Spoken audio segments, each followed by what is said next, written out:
Hey everyone, today we will discuss about principle of training exercise that focus on reversibility. Introduction.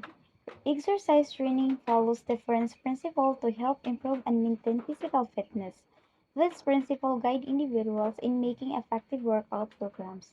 So one important principle is reversibility because this principle explains what happens when a person stop exercising or reduces physical activity. So this principle, we will know what happens to our body if we stop exercising or regular physical activity. The definition of reversibility is the principle that states that the positive effects of exercise are not permanent when regularly exercise is stopped. So the body gradually loses the improvements it gains. So reversibility means ang ato mga improvements na ikuha gikan sa ato pag-exercise regularly is not permanent daw. If ang ato pag-exercise is i-stop nato. So kinahanglan gyud para dili mosulod ang reversibility, dapat nato i-permanent ang ato pag-exercise. So this principle is commonly explained as use it or lose it. So if the body is not continuously challenged, fitness level will decrease. So for example, naa kay goal na gusto nimo magka-abs. So, ang gibuhat nimo is nag-regular exercise ka para ma-achieve ang imong goal. So, that time na i-achieve na nimo ang imong goal na magka-abs, so gi-stop nimo ang imong pag-exercise na wa nimo ga-realize na moabot ang panahon na mawala pod ang imong improvements na yakuha sa lawas kung dili na nimo i-permanent ang imong pag-exercise. Of reversibility. So reversibility happens mainly because of inactivity. So some causes include stopping regular exercise. So kung i-stop mo ang regular exercise mo, possible na mosulod nga na si reversibility, which means ang imong mga improvements sa lawas na gain mo sa pag-exercise is mag-slowly decrease siya. So the second is long vacation or rest period. So mag-ingon gani tag long vacation, so means kung mag long vacation na dili na ta maka-exercise, so possible jud na masulod diha si reversibility. So third is injury. So especially sa injury, dili na pagyud maka-exercise labon na kung ma-injury ang imo kamot or ang imo tiil, so dili na jud ka maka-exercise pa ng regularly. So diha possible ang causes ng mga reversibility. So, the fourth is busy schedule. So, kung busy schedule ka, wala na kay time sa pag-exercise. Dili nimo matagaan ng time ang pag-exercise tungod sa busy nimo sa work. So, the last is lack of motivation. So, lack of motivation is means yung nawalaan na ka og gana sa pag-exercise, nawala na ka gana sa pag-exercise. So, possible nga na mosulod si reversibility kay pag dili na ka ganahan pag-exercise, dili na ka maka-exercise. So, means ang imong mga i-improve sa imong mga lawas gikan sa pag-exercise will decrease or we will slowly decrease. We have an effect. So, when exercise is stopped, several changes happens in the body. So, first, muscular system, muscle size decreases, strength become weaker. So ang muscle system nato is ang ato kakusog-kusugan sa kalawasan.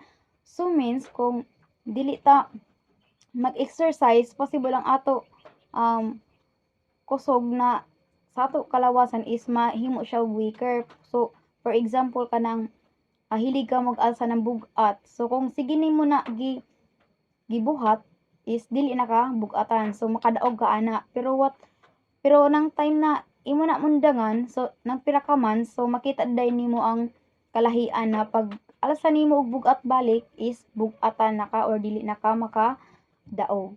So the second is cardiovascular system. So endurance become lower, persons get tired easily. So for example kanang dili ka hilig mag jogging. So kung naamoy activities sa school like fun run, so dili man kahilig sa pag-jogging, so pag imo pagdagan pilahay pa lang ka kilometer o wa pa mag-kilometer is dali na kasakita ng kilid or dali na kakapuyon. Kay dili ka anad sa pag-jogging or dili ka anad sa pag-exercise o wa na ka maanad. So flexibility. So muscles becomes tight, range of motions decreases. Studies show that noticeable fitness loss can begin after about 2 weeks or inactivity. So ang flexibility daw is kung sige ka mag-practice or sige ka mag-exercise is ang ato lawas ana is ma-flexible. Pero if kanang pag-exercise nimo is imo biyaan, so possible na pagbalik nimo exercise ng pila ka weeks or pila ka months mabag-ohan na pud ka, so manakit ang imong lawas or magahi na isab ang imong lawas. So naa nakabutang diri nga study show that visible fitness loss can begin after about 2 weeks or of inactivity. So bisan 2 weeks lang daw na dili ka mag-exercise, makita na nimo ang kabag-uhan ng imo lawas na medyo dili na ka makakaya sa itong time na sige pa ka mag-exercise na ay mo bag-o sa imo lawas. Pud siya benefits of understanding reversibility. So although reversibility sounds negative, understanding it has benefits naman. So first, it reminds us to stay consistent in exercise.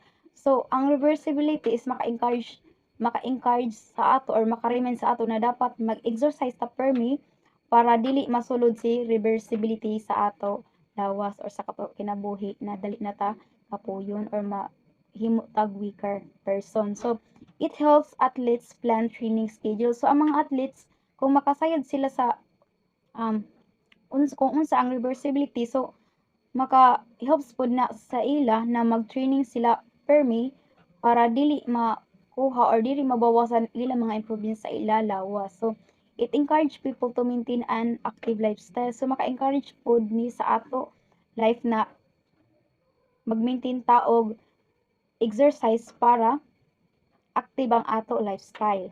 So last, it teaches discipline and commitment. So maka-teach pod ni sa ato discipline and commitment. So knowing this principle helps us protect our physical fitness. So ini sab na principle is maka-help sa biyan na ma-protect ang our physical fitness kay tungod sini is ma-encourage kita na hunahuna-una to sa kanato kagalingon na dapat kita mag-exercise even in moderate way as long as consistent ang imong pag-exercise. Of reversibility and fitness. So here are some real life examples. So number 1, a basketball player who stopped training loses stamina. So ang basketball player daw is nag-stop og training. So nahimo weaker ang iya body. So dili na siya kapuyon, dili na siya makalahutay. So the second is a student who stopped jogging becomes easily tired. So for example, ang student na always nag-jogging, mag-exercise siya pag jogging, na gi-stop na ng iya pag jogging is dali na siya kapuyon nang mibalik na pud siya exercise or mibalik siya jogging after pila ka months ingana. So the third is a person who stops lifting weights loses muscle strength. So ang isa ka person daw na yag-stop siya pagbuhat ng bugat or paglift ng weight yang mga bugat na mga yang basta mga bugat siya nga anon is magamay ang iya muscles balik. So magamay ang iya muscles balik tungod kay gi-stop na niya ang iya pag alsa-alsa ng bugat. So ang iyang mga muscles na yakuhanan ya-improve naan gikan sa pag-exercise or yaginaan is nawala na siya.